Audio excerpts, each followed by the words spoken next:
Après le décès de Bernard Debré, ancien ministre des Édouard Balladur, ce dimanche 13 septembre, nous venons d'apprendre l'hospitalisation de l'ancien président de la République Valéry Giscard d'Estaing. Ce lundi 14 septembre, l'ancien président de la République Valéry Giscard d'Estaing, 1974 à 1981, a été hospitalisé à Paris.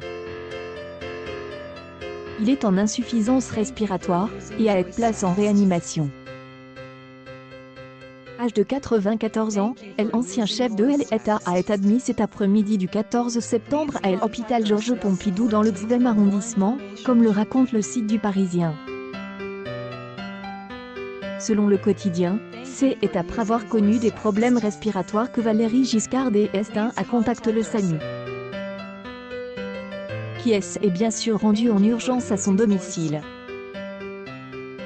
Se plaignant de difficultés respiratoires, il a immédiatement été admis aux soins intensifs de l'hôpital. Là-bas, on lui a diagnostiqué une infection pulmonaire.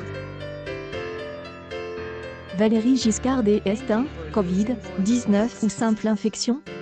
Contacté par le Parisien, son fils Louis Giscard d'Estaing confie qu'il a parlé à son père au téléphone ce dimanche soir. Et cite qu'il ne lui a pas du tout fait part de ses difficultés respiratoires. C'est un homme de son âge, a tout simplement déclaré Louis.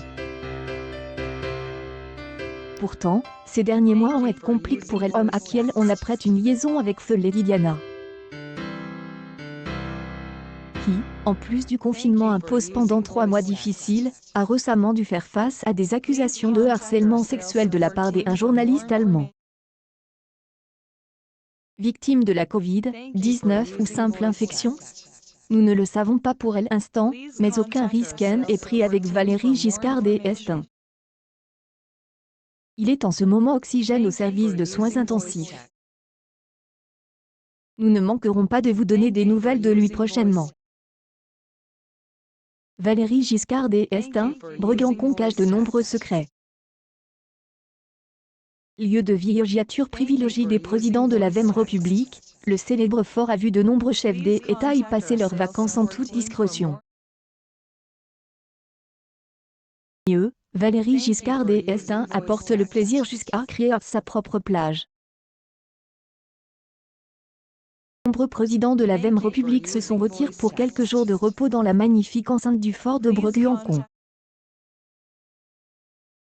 Un lieu de vacances privilégié des chefs d'État franqué depuis des décennies et de la présidence de Charles de Gaulle qui fut le premier à faire du Var sa résidence d'État.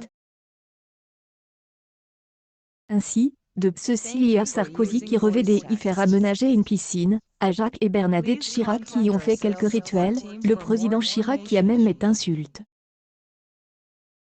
Mais aussi en passant par Carla Bruni Sarkozy qui a annoncé sa grossesse, et le couple Macron qui a récemment rénové pour leurs petits-enfants. On ne manque pas des anecdotes juteuses sur le haut de l'État. Oui, dans les colonnes du Point, on découvre que l'ancien président de la République Valéry Giscard d'Estaing y avait écrit sa propre plage privée et secrète. Valéry Giscard d'Estaing à qui on a attribué une liaison avec la dauphin Diana, ne manque pas de mystère. Cette histoire en rajoute un peu plus, Valéry Giscard d'Estaing trouvait la plage du fort trop peu pratique. Il ne s'y sentait pas à l'aise à la vue de tous, car elle était trop accessible aux spectateurs et pas assez intime. En quête des intimides Valéry Giscard d'Estaing sa solution? En faire construire une autre, bien sûr. C'est aussi banal que cela. Il a donc embauché des hommes pour creuser une nouvelle plage secrète dans les rochers à l'arrière du fort. Isolé, invisible à la vue et aux objectifs des photographes, le président pouvait enfin se baigner en toute tranquillité. Mais surtout à l'abri des plus curieux. Une construction qui, en plus d'apporter la tranquillité au chef de l'État, lui a fait faire de l'exercice. Fait, car il faut descendre pas moins de 200 marches construites dans le roc pour atteindre ce havre de paix. Mérite. News People Valéry Giscard d'Estaing en réanimation, son état de santé.